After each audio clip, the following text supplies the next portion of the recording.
Someone said, I'm significantly less interested in tonight's game than the women's game.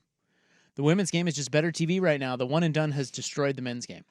I just think that, to say that it's a better product, that's not true. It's just not. The play isn't as good. Well, it might be to him. Maybe. I'm sorry. I mean, the men's game is not. The men's game isn't pretty, but I'm not. Look, as much as I've enjoyed this run with women's basketball, we need to stop the narrative that somehow it's a better game than the men. Stop. Well, he said better TV. And I would tend to agree with that. I agree with that because it's got star power. Again, it has done a much better job of creating stars and people that we know and storylines and keeping people around for 3 and 4 years. The women's game is where the men's game was 20 years ago when those Duke teams with Christian Laettner and Bobby Hurley, and you had villains, and then you had those great Kentucky teams and Danny Manning in Kansas, and you would see teams kind of grow and develop. That's what the women's game has become, is there are much better storylines. And so, yes, from that standpoint, sure, you can make the argument, and it's a very good one, that it is better TV. But like the idea, like I hear that all the time, like the fundamentals and all that, like we need to pump the brakes a little bit on that. And let's give some credit to, like, you're going to watch 2 7-footers that are really, really skilled go tonight. Watch UConn play sometime. That team is ridiculous. Like, this UConn team is like UNLV dominant. I mean, they're like 7 deep, and they just crush people. I mean, they are really, really a fun team to watch. If you like watching good basketball, watch UConn. Well, do you think the men's rating beats the women's? I don't think so. Because the women got 18.7 got million. 18.7, peaked at like 23. Does tonight's game beat that? Do we know what last year's title did? I can look it up. Yeah, I mean, you got 2 great teams. I mean, Yes. it's certainly a heck of a matchup. And you're right, there is a little bit of star power in it. Yeah. Even though, well, how long's Edie been there? At least 3 years, right? I think he's been there all 4. I think Has he's a he? senior, right?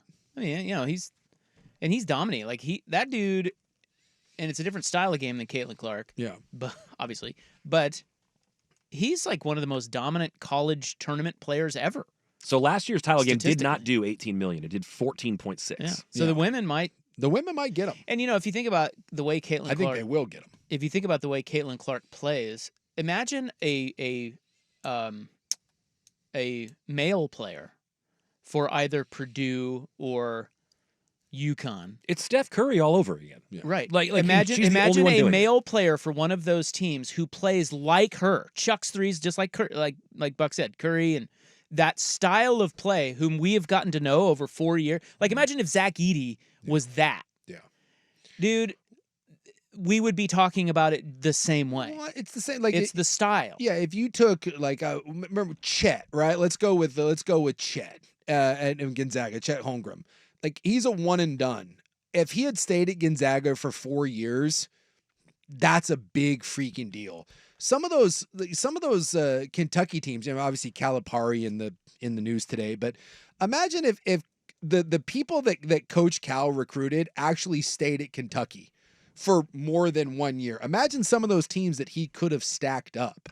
And then kind of because of the transfer portal too, that you're getting some of these, the women's team, you're like, who was the, I forget who it was for South Carolina. One of their guards was saying that she was watching this team last year and was like, they could use me. And so you're actually like getting some like some super teams that are developing. LSU had that too, where like you're getting all conference players from other schools that are transferring into these juggernauts, and you're creating these really, really interesting teams.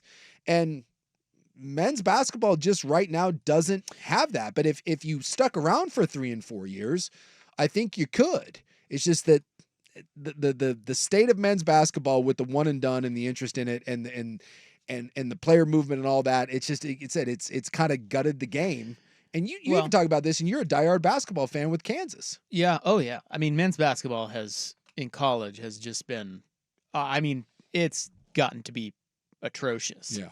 In a lot of the time, not all the time, but a lot of the time. And that's why, like, this guy, the last text, and then we'll move on, but they said, is there any good basketball at any level anymore? And honestly, I had the same thought. And look, there's a difference between good basketball and good TV, right? Sure. I'm just a fan. I want good TV. Yeah. look, the elite level of the NBA, you get to the conference championships, the finals, good. dude, it's so good. But what percentage of all NBA basketball is that? 5%? I mean, there's a lot of to his point, and I couldn't agree more. There is a lot of bad basketball or not good basketball at all levels. Men, see, we like to make it about the sexes, or maybe even, as you said with LSU Iowa, about the races. But it's not the game of basketball is hard to be to play it really well and be good TV is really, really hard. I just think sometimes that's true of the NBA too. Yeah, but I think sometimes that, and look, neither one of us is the world's biggest NBA fan, but I think sometimes that's a really lazy narrative. If you watch the good teams, if you watch the Denver Nuggets, if you watch Oklahoma City, if you watch Boston, Milwaukee this year it's been a little wonky, but I go see the Bucks play every year because my buddies from Milwaukee, so when they come to town, we go watch them.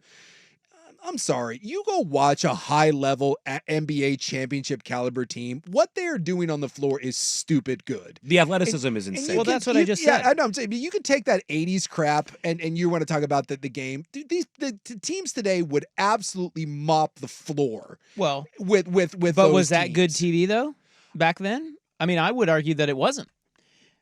Right? So that's what I'm saying. There's a difference between good basketball and good TV. It's hard to be both. And I said exactly what you just said about the elite of the NBA, but I just think it's more that league is not that interesting. It really is. The top of it is. Yes. And I guess that's true of, and if you start to think about it, it's true of women's basketball and men's basketball in college too. Yeah. Because who wants to watch? Exactly. We're talking about like 4 women's teams that anyone Exactly that cares the top about. level of it is really, but I think to his point, getting back to that text, his point is the Caitlin Clark thing and women's basketball was actually better TV than any of it. Yeah. And that's a good point. I mean, it's not to say that it's the best basketball fundamentally or skill-wise or team-wise. It's most likely not. But that doesn't mean that it's not the best to watch. And that's an interesting point, because if you think back to like Hank Gathers and all those guys at Loyola Marymount, think about how they played. Yeah. Think about how Arkansas used to play with 40 minutes of hell. Dude, that was fun. Was a blast to watch. It made basketball way more interesting. Yeah. And so you don't automatically get eyeballs by being good. There's a difference between being good and being good for TV and drawing people in, and that's what Caitlin Clark did. It's good versus entertaining, and that's exactly, and that's what women's basketball did. Yeah. And I'm with anybody who says that was not entertaining. I think you're crazy, because it was.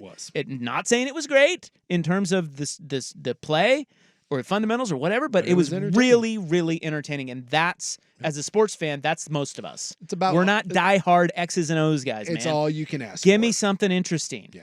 And I think when the Celtics end up meeting the Nuggets, that's going to be damn interesting.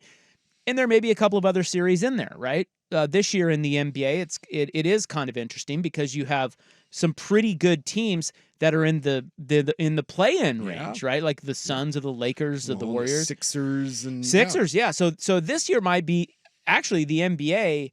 Playoffs might be interesting all the way through this year, but that sure as hell ain't every year, man. No, it is not. And by the way, of those series are awful. The people are pointing out the guy they were talking about from South Carolina was Pow, the Oregon guard that transferred from the Duckies in there. Since he was watching South Carolina, was like, they could use me. Transfers over to South Carolina, is knocking down threes, and is part of the championship now. And again, kind of building like an entire new squad down there. I'd also like to point out, as somebody else texted, I said, well, it was the only thing on yesterday. I beg to differ, sir. There was the riveting finish at the Valero Texas Open. Don't give me that excuse. When 20 million people tune into something, it's because they care. It's because they care. Again, I sat down. Were you guys watching the Valero Texas Open? Did that have your rods and cones? I told you. My eyes are very important to Red me. Wings Sabres, and then on to women's basketball. So no golf? You didn't see it? No. Oh, my man. eyes were not important when it came to the Valero whatever. Valero, Texas Open, No, I didn't. San Antonio. Wonderful finish. Really exciting. Hey, the Red Wings are back in the playoff mix right now.